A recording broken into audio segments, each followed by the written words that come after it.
Hello guys and welcome back to the channel. It's me. We're here to do a what I watched. How long has it been, guys? It's been a really long time. I'm gonna have to do this really differently because I've been watching a TV show non-stop for quite a while, so not a lot of movies. I don't want to bore you to death with going through the whole TV show and all the episodes, so I'm gonna have to I'll put my wee recorded screen up. You know what really irks me? When I used to have two mobiles in the house, mobile phones, I could screen record my mobile and just put it to the side, and it was a nice little, you know what I mean, skinny, what's it called when it's long, portrait shaped thing on the side, and it was perfect. But now that I'm recording on said phone, I want one of them Osmo 3 things, but I'll never be able to afford one, so it's not happening. I have to record my laptop, which makes it massive on the screen, which I have to mess about with that. It's just a pain in the arse. So I'm going to scroll through, give you an idea of what I've been watching over the past few months probably, skip out loads of stuff. I don't want to make this too long because God knows I waffle too much. So let me get the old screen recording started and we're off. So that's recent. Let's scroll down a bit and you can see what TV show that I have been watching lots of. Yes, Black Mirror, I finished it now. Shall we go from April? April, May. I think I've done, let me see, Parenting. The Parenting is a little comedy horror that I really enjoyed actually. I've given it a 3.5 out of 5. So, Meet the Parents. Boyfriends Josh and Rohan plan a weekend getaway to introduce their parents, only to discover that their rental is home to a 400-year-old poltergeist. I find this really funny. It made me laugh out loud in a couple of places. It's got all those kind of scenes, you know, like in Meet the Parents where it's like cringy, proper cringy. But then you've got the horror on top of it.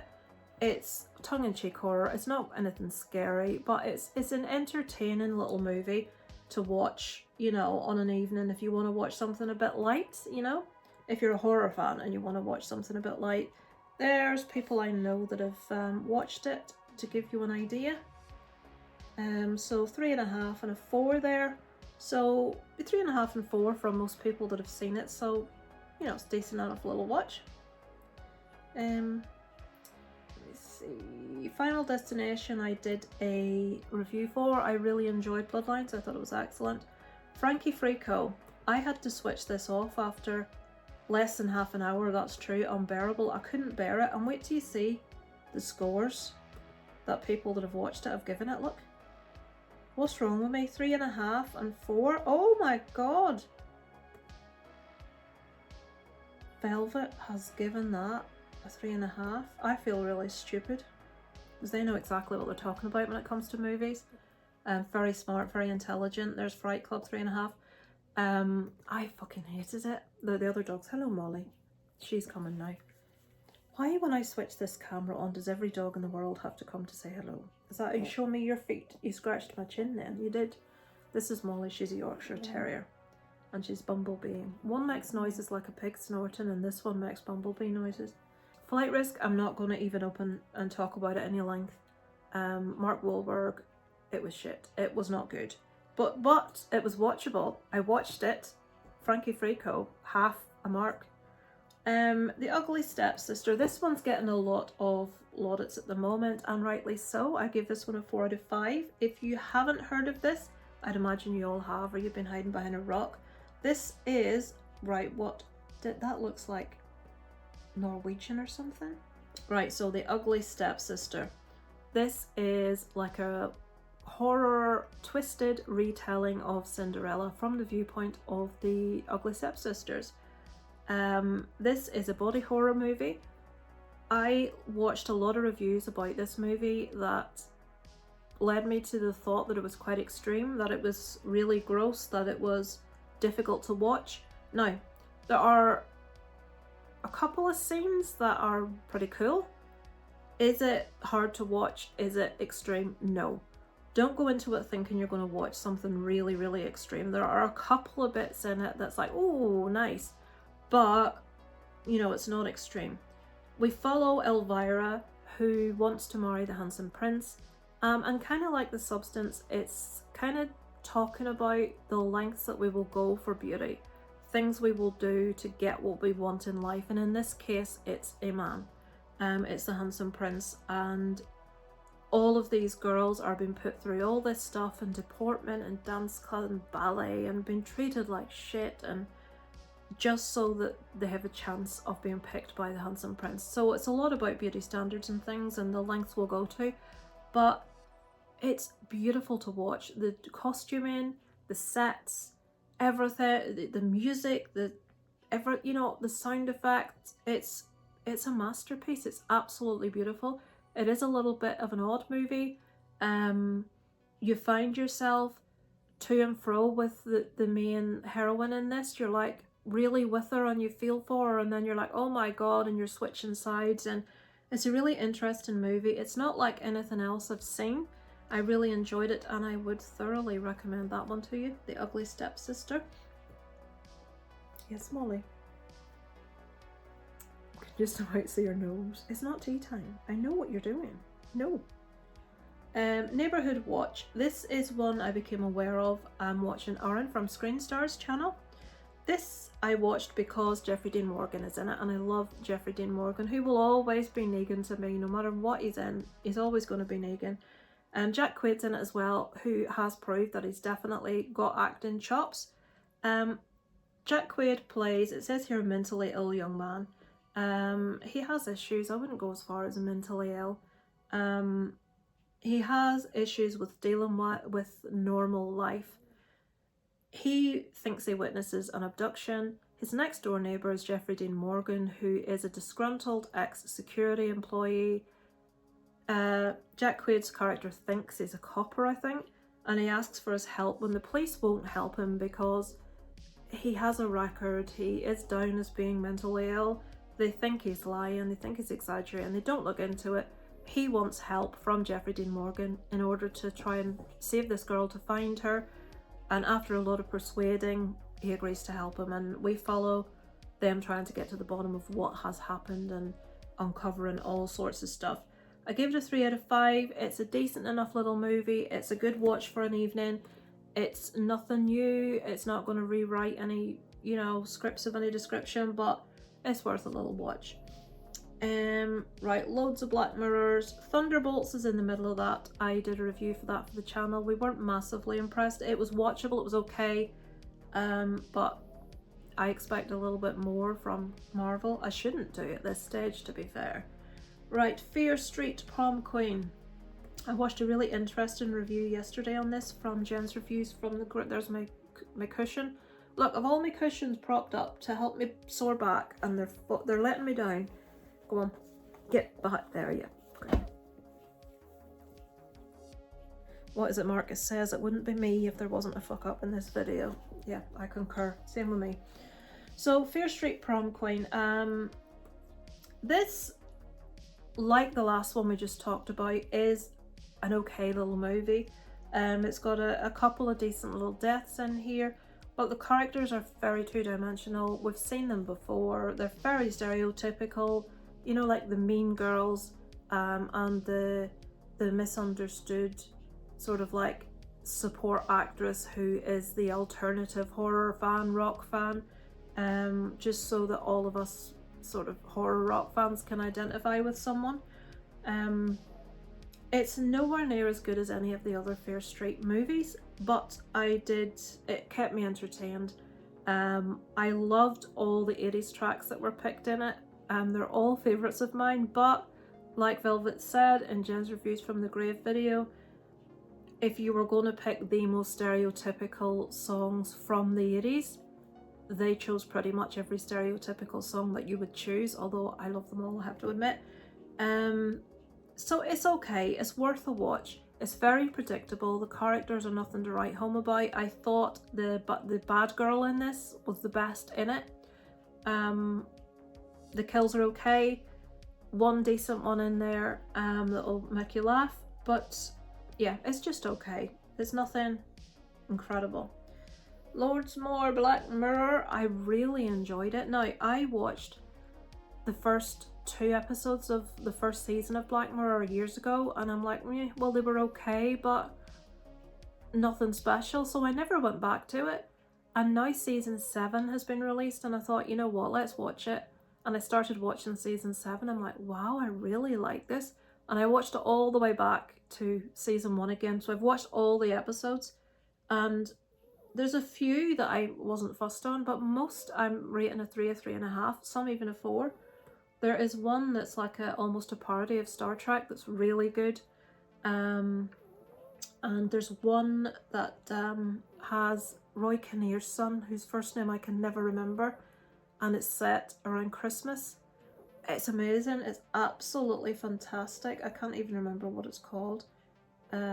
White Christmas, that's probably it. Yeah, 4. I absolutely adored that one. I thought it was brilliant. So massively recommend checking out Black Mirror if you haven't watched any of it. So this is what I've been doing for the last few weeks. Until Dawn. So that's a rewatch. I have seen it before. I liked it. I know most people didn't. I really enjoyed Until Dawn. Yes, it's clunky. Yes, the storytelling isn't amazing. It's very easy to watch. What's different between this one and Fear Street Prom Queen is I like the characters in this. I feel like the characters we can relate to. They feel more rounded out. I like them as people. Whereas I didn't in Fear Street. I didn't really connect with anyone. But yeah, I like Until Dawn. What can I say? No one else seems to. Oh, right. We're almost at the end. You see what I mean? All I've been watching is bloody Black Mirror. This movie, Straw. Oh my goodness. Right. If this is not horror, guys, this is a drama. I watched this movie last night. I think it was last night. Or the night before. This has just popped up on Netflix. This is her last. What will be her last straw? A devastatingly bad day pushes a hard-working single mother to breaking point and into a shocking act of desperation. This is fabulous. It probably deserves more than a 4, you know. I'm going to give that a 4.5. This is like a female falling down. This woman, she's a single mother. Her daughter is ill. She's sick. She's living in a shitty apartment. Her landlord is a bitch. There's people playing music just so loud, it's shaking all the stuff on all the surfaces, but nothing will be done about it because this guy pays his rent on time. She's been threatened with being kicked out because she can't get her rent together. She's having to pay for her daughter's medication. Her boss is an arsehole. School calls up when she's at work. She's already been ballsed out by her boss for something. And they say, you have to come to school right now. Obviously, she's a mum. She has to go. And he basically said, if you're not back in it's an hour, half an hour, that's it, you're gone. What happens when she gets to school? More shit. I won't tell you anything, but she comes back to work. And just everything that can go wrong in this woman's day, everything that can go wrong goes wrong. And she has something of a mental break. I'm not going to tell you anything else that happens in this, but I thought this movie was fantastic. The acting is just on point. I was hooked all the way through. I was really engaged all the way through. Really felt for this character, and loved the fact that even with everything that this character does in this movie, it shows that normal working class person all would stand with her, all have been there, all know how hard it is, and it's just a real heartfelt, it's a difficult movie, it's hard-hitting. There's no tying things up in a nice little bow at the end of this one. It's real, and it's just brilliant. I can't recommend it enough. I'll not talk any more about it because I don't want to spoil anything, guys. But check it out. Straw. Brilliant. So yeah, it was 2 nights ago. Then I watched The Blackwell Ghost. This was on the recommendation of Aaron from Screen Stars again. Aaron and myself both have a weakness for found footage horror movies. This is one that I hadn't heard of before. A filmmaker tries to prove that ghosts are real but soon regrets his intentions after he finds himself being terrorised in a haunted house by a ghost with a dark past. an authentic documentary that shows actual ghost footage that was captured on camera. Now, this is not really a documentary, it's a, what do they call it?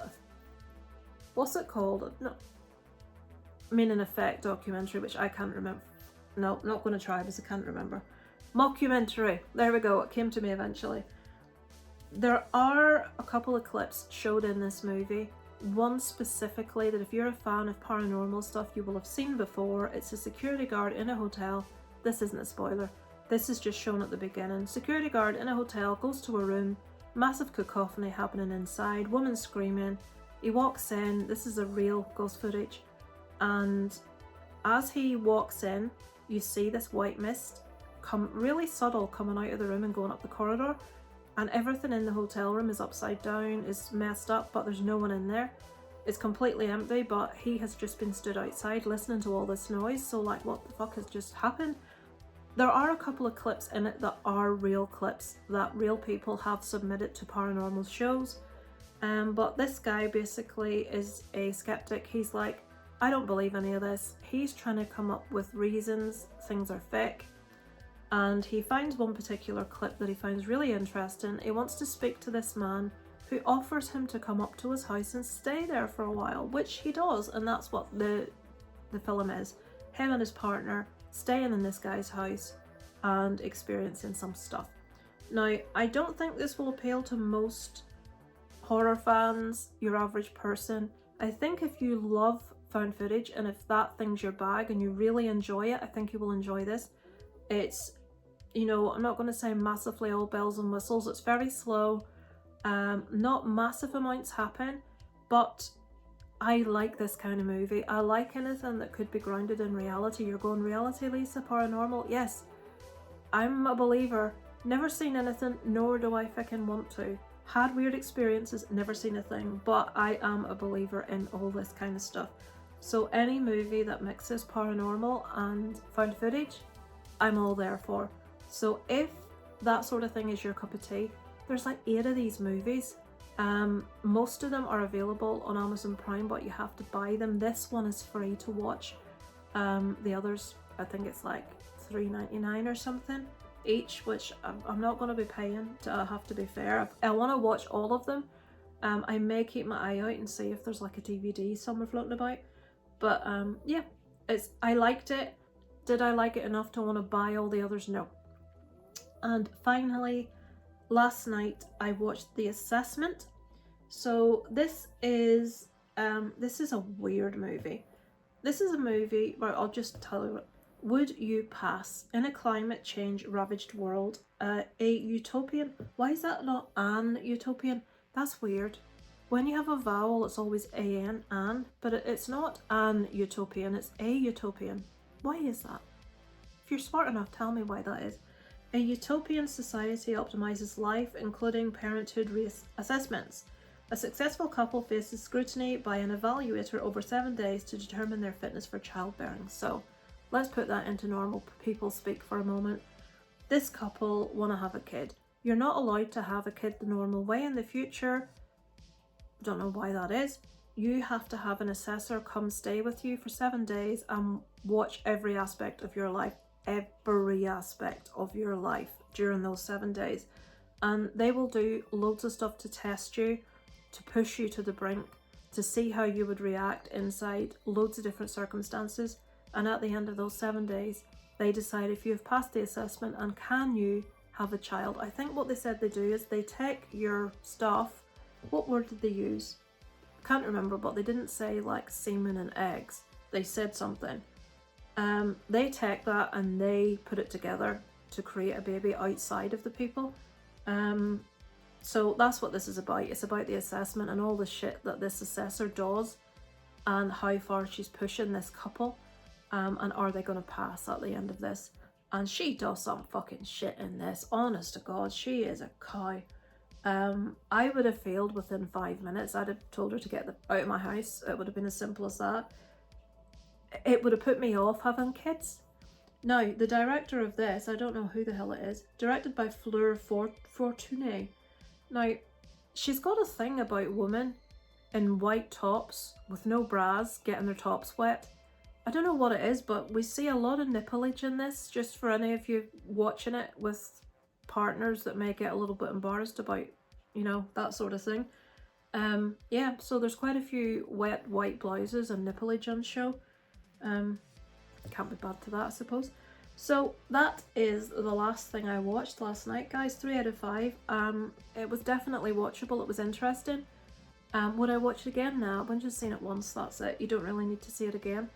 But that is what I've been watching, guys. Sorry it's been so long, but I didn't really see the point of doing what I watched to talk to you about loads of episodes of Black Mirror.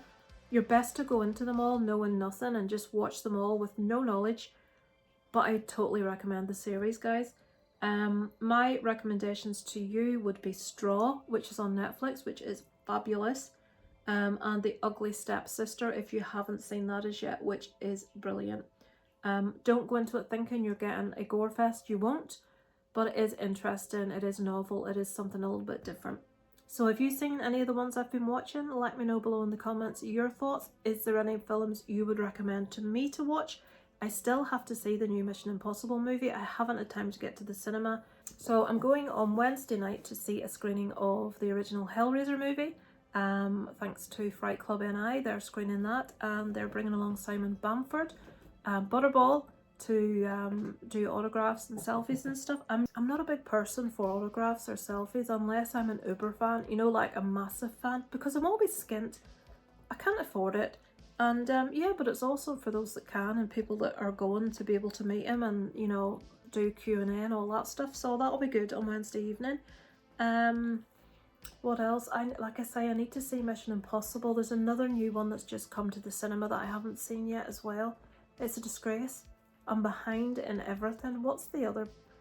Stop licking the seat, Dobby. Dobby, stop licking the seat. She's licking the seat. She's a seat licker. So, thank you for watching, guys. I shall hopefully be back to do another what I watched with you a little bit sooner, because I won't be just watching TV shows this time. I can start catching up on my movies again. Thanks for watching, guys. I look forward to speaking to you next time. Over and out from Lisa Lives.